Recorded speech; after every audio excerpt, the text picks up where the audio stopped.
Yes, she is straining, but even on this last rep where it's obviously a bit slow, many of you would probably stop, but I'd arguably say there are more in the tank. And if you really want to work on actually building your glutes effectively, you are going to have to train hard. And although you would warrant this is training hard, and I would agree, training hard really looks like 2, if not close to failure, and I think she probably had a few reps left in the tank.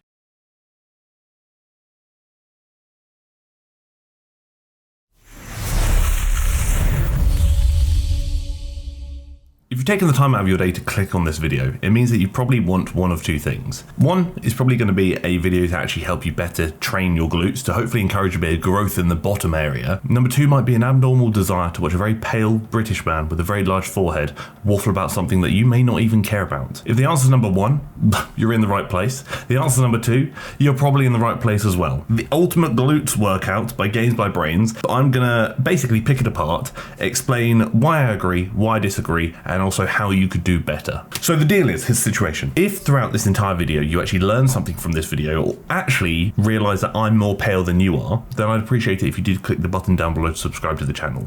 But again, only if you learn something from the video, or only if I'm more pale than you. If neither of those things apply, then dislike the video, send me an abusive message, and I'll probably cry about it to my therapist later. I'm not going to listen to what she has to say, I'm just going to assess the movements and then give my opinion on them. The RDL is a fantastic movement. I think for pretty much most programming, depending obviously what your goals are, there should be a hip hinge variation involved in your programming. So that could be something like an RDL, an SLDL, a good morning, something along those lines. The hamstrings can't really be worked fully effectively unless a hip hinge variation is present. Due to the anatomy of the hamstrings, leg curl variations are probably not going to be quite good enough on their own. An RDL does allow you to effectively work the glutes in their lengthened position. What I would say is if you want to make this more glute, as GainsByBrains is actually doing here, bend the knees a bit more. What I do also want to add is that when your hips can no longer travel backwards, you're done. You do not need to go further than that. If you go further than that, you end up just going down, your lower back is taking over, and you're not looking at prioritizing the lower back here, you're looking at prioritizing the bottom. One of the things you want to know is keeping the bar close to the body. That's what she's doing really well. This is definitely going to help with positioning, especially when it comes to look at your lower back. The other thing to know is intensity. Yes, she is straining, but even on this last rep where it's obviously a bit slow, many of you would probably stop, but I'd arguably say there are more in the tank. And if you really want to work on actually building your glutes effectively, you are going to have to train hard. And although you would warrant this is training hard, and I would agree, training hard really looks like 2, if not close to failure, and I think she probably had a few reps left in the tank. So again, RDL for me is a big yes when it comes to glute movement. A Smith machine squat, this is going to be a bit of a tricky one. So yes, she is incorporating a squat pattern, and people are going to say that's not low enough. Realistically, when looking at the glutes, you don't really need to go in most cases below this kind of 90-degree mark, because beyond that the glutes aren't really lengthening any further, and you're potentially arguably going to place more emphasis on the quads, especially when the knees start traveling forward. When looking at a glute by a squat, especially if you use your Smith machine, you do want to try and push the feet maybe further away from you. Keep your relatively narrow stance, but again, that's very much subject to your abilities and mobility. And then going down to this 90-degree mark or so, again, trying to keep the shins vertical, because once the knees start traveling forward, the quads are going to be lengthening more, which again, by default, will take emphasis away from the glutes and shift it to the quads, which is probably not what you're looking to target here. If you want to work the quads, depth is going to be key, glutes not necessarily. The other thing is this squat movement, although I love squat movements, is another lengthened position glute movement. And although yes, you can include a squat pattern and an RDL pattern, and arguably if I were to include a squat pattern, it'd probably be a different variation, which I'll get to shortly. There is the argument of exercise redundancy, which is where you essentially do 2 movements that target the same muscle in the same position. So 2 movements here, back to back, RDLs and squats, targeting the glutes, same muscle, in their lengthened position, same position. So there is a potential argument there. Is it that deep? Probably not. But what I would say in an ideal world, if you were to split this across multiple days, is I'd put these on separate days. But at the end of this video, I'm going to give you just a glute workout under the assumption that you're only going to train lower body once a week. That covers a lot of things in my opinion, but in an ideal world, it would be split across multiple days, ideally 2. Hip thrusts, a movement that many of you probably know and love, and a movement that I think is pretty bloody fantastic. What I would say is, although I do love a hip thrust, personally, in my opinion, especially when looking at glute focus here, I'd actually probably do the hip thrust earlier on.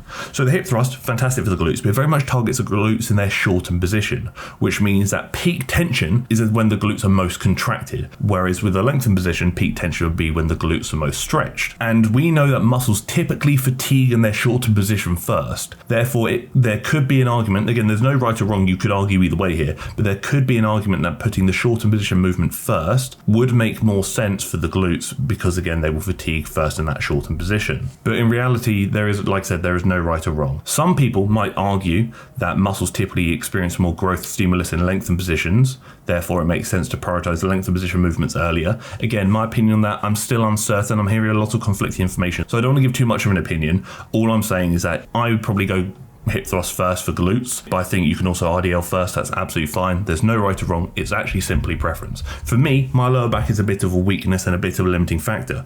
Therefore, if I do a shorter position glute movement first, I'm then fatiguing the glutes, thus closing the gap between the muscle I want to target and a potential limiting factor that could hinder how effectively I target that muscle. So for example, if I do an RDL and my lower back gives out before my glutes do, I train my lower back to failure and got a good stimulus for growth on my lower back, but I haven't trained my glutes to failure, therefore their stimulus for growth might be lacking. Whereas if I train the hip thrust first and I fatigue them already, that might close the gap, which means that actually my glutes might actually become the limiting factor instead of my lower back, which I'd much rather, especially if I'm looking at targeting the glutes. And if the lower back is still the limiting factor, then at least, like I said, that gap is a bit smaller. One thing I will note here that GainsByBrains does often is I think she holds herself back with weight. Range of motion here is actually fine. What I would actually probably do is I'd probably bring the feet a bit closer to keep the shins a bit more vertical. I know she's doing like 1.5 reps here, which is absolutely fine. You can if you want to. But the big thing is trying to keep those shins vertical here, because when they start shifting back, other muscles are going to take over slightly. The thing is with hip thrust is a lot of people don't go very heavy. Fundamentally, you can usually go very heavy on a hip thrust, and you should not be scared of getting strong. Regardless of how you swing it, people say, oh, I don't want to hurt myself, I don't want to do X, Y, Z. That's fully understandable. But if you're lifting with good technique, you're recovering well, and you're not doing too much volume, your likelihood of injuring yourself is much smaller. The weight likely won't dictate that. Under recovery and over fatigue is probably going to dictate whether you hurt yourself in a lot of cases. So don't be afraid to get strong, because fundamentally one of the biggest principles of hypertrophy, so building muscle, is going to be progressive overload, and that's either doing more reps or more weight every week, or as often as you can, maybe every other week, whatever it may be. Being strong is never going to hold you back, and being strong is only going to help you towards your goals, whether they're strength related or muscle building related. Get stronger and you'll be shocked at what you achieve. Link down below, you've got a few things. You've got the link to apply for TFNL coaching, where you can work with me on an online coaching basis where I can help you achieve your goals, whatever they might be. And you've also got the link to the TFNL workout guides, which are affordable and very informative workout guides to, again, help you achieve your goals. And you've also got the link to the TFNL group coaching, which for less than $1 a day, you can get some pretty bloody good programming written by me. And that's for either gym workouts or home workouts, whatever tickles your pickle. So have a gander down below at the description and let me know your thoughts. So now we're going on to a seated hamstring curl. Not a glute movement, this is actually a hamstring isolation movement, and again also targets hamstrings in their lengthened position, which you would then potentially argue this and an RDL is exercise redundancy at play. Potentially, but it's not that deep. If you want to look at lengthened hamstring like the RDL and then shortened hamstring, I'd probably go to a lying leg curl instead, because then you're targeting the muscle in different positions. With obviously this being lengthened position dominant, you really want to stretch at the top. What you can do is lean forward slightly to then further exaggerate how much emphasis is placed on that lengthened position. The other thing is, I would say get a full contraction. Range of motion is limited here. Try and hit that pad to the machine. Again, we want that full range of motion to fully contract the hamstrings. The other thing is tempo. I feel like she's deliberately slowing the concentric portion of each rep. And that kind of comes into the argument of time under tension. If time under tension was that amazing for growth, then the best rep would be one rep that lasts an hour, because that's so much time, so much tension. But in reality, what you actually want to do is a controlled eccentric and a fast concentric. So the lowering portion where you're stretching the muscle out, you control it. Then when you're contracting the muscle and shortening the muscle, you explode. Because then what we're looking for is the involuntary slowing of contractile velocity, which means despite you trying to do that leg curl as fast as you can and contract the hamstrings as fast as you can, it's slowing against your will. That indicates you're getting closer to failure, which is fantastic, but it also indicates that higher threshold motor units are being recruited, which is only going to then provide a greater stimulus for growth for the target muscles. Slow down, fast up. Again, within reason. Glute med kickback, it might be a regular kickback, but it could be a glute med kickback. Yeah, fantastic. Again, although another technically shortened position glute movement, if you actually do the kickback slightly out to the side, kind of like 40 degrees or so, you shift a bit of emphasis over to the glute med, a muscle of the glutes, which is commonly neglected in glute training. So although you would argue, yes, this is another shortened position glute movement similar to the hip thrust, it's placing emphasis on a different glute muscle, therefore redundancy isn't really at play. Big yes from me, big yes. And that's her workout. As a whole, some really good movements in there, but also some movements I might not necessarily put in there if I were only training glutes once per week. I'll give you two options. If I'm only training lower body once a week, then I'd probably do something maybe like this. Order of exercises should be determined by what muscles you want to prioritize, because the movements done earlier in the session are going to yield greater stimulus than the movements done later on in the session due to accumulative fatigue and whatnot. So whatever you want to prioritize, you put earlier in the session. But a lower body workout for me with 5 exercises would include a squat pattern, barbell squats, pendulum squat, hack squat, leg extensions, maybe a hip thrust or back extension, an RDL, like a hip hinge variation, and a lying leg curl. Because if you do that, 2 sets of everything, 4 hamstring sets, 4 quad sets, and 4 glute sets. That's pretty well rounded if you ask me. We're not going to talk about calves, you can throw them on at the end if you want to, but that's up to you. If I was looking at a more specific glute workout, I'd probably go, again, no specific order, but I'd probably order it in a similar manner to this. I'd probably go hip thrusts, like in the video, RDLs, also like in the video. Then I'd probably look at a split squat, so a unilateral glute movement, although length and position as well.